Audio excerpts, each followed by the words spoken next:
I'm going to show you how I took a color photo and ended up with this very dramatic lighting effect. Some of this you've seen in previous movies. I thought I'd sort of pull it all together in one technique. So this is what we're going to end up with, and this is our starting point, is a color photo. So let me put this layers palette over here so you can see what I'm doing. So first of all, I need to convert this to black and white. And here's a method that Scott Kelby uses that I kind of put a slight variation on that I really like because it gives me a lot of options. Part of the problem I always found with Channel Mixer is if you've ever played with this, you'll know that there's a very fine line between improving and blowing things out really quickly. You have to be really careful to get the result you want. So this is what I like doing. Now in CS3, frankly, I probably just use the black and white conversion, but this is CS2 I'm using. Don't let this icon fool you. That's just the way it works when you have both installed in your system. So first thing I'm going to do is add a gradient map. And this is going to do just a very basic grayscale conversion. Then I'm going to go back to the background layer and add color balance. It's going to sound like a really strange choice, but here's why I like this, because I can individually play around with shadows, midtones, and highlights. So for example, if I click on highlights and I start moving sliders, see how it's changing things in here. So you can basically play with these sliders in each individual area. So in the midtones, and I'm trying to again go for a slightly darker kind of look, and the shadows, darken those up.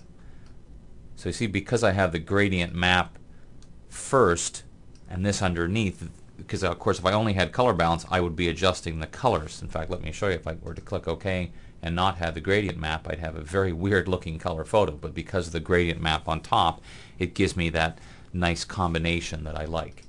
Now it's time to add the more dramatic look, and I've shown this before. I'm going to add a curves adjustment layer.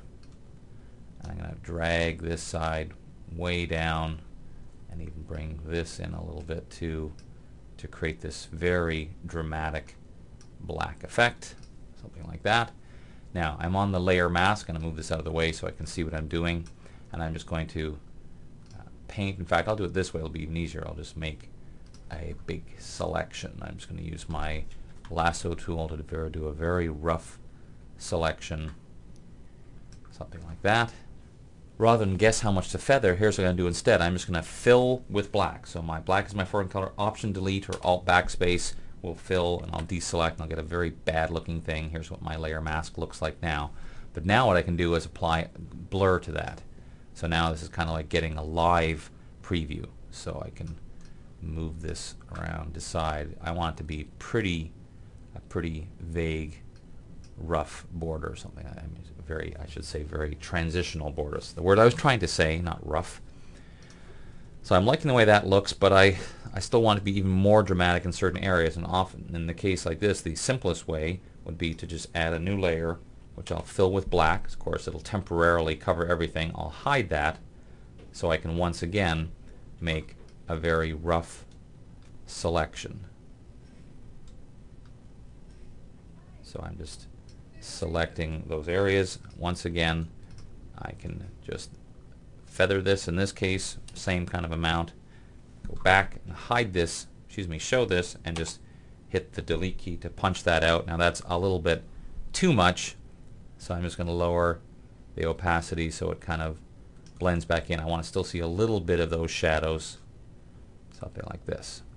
Now once I'm happy with the results, the last thing I would do is to go at the very top of my layers palette. Now if I'm CS2, I don't have to do anything else. In CS, you'd have to first add a new layer, but I'm just going to press Command Option Shift E or Control Alt Shift E, and that's going to make what amounts to a flattened version sitting on top, and then I can experiment with sharpening. The reason I like to do it this way is because this way I can experiment but know that I'm not making a permanent change. So I can go in here and do some pretty nice amount of sharpening, something like that, but I also know at the same time that I have all the underlying layers below.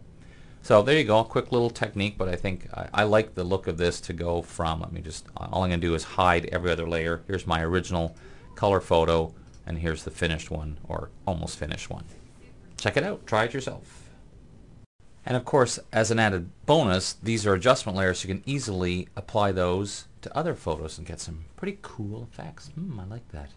I'm the dramatic Dave Cross. See you next time.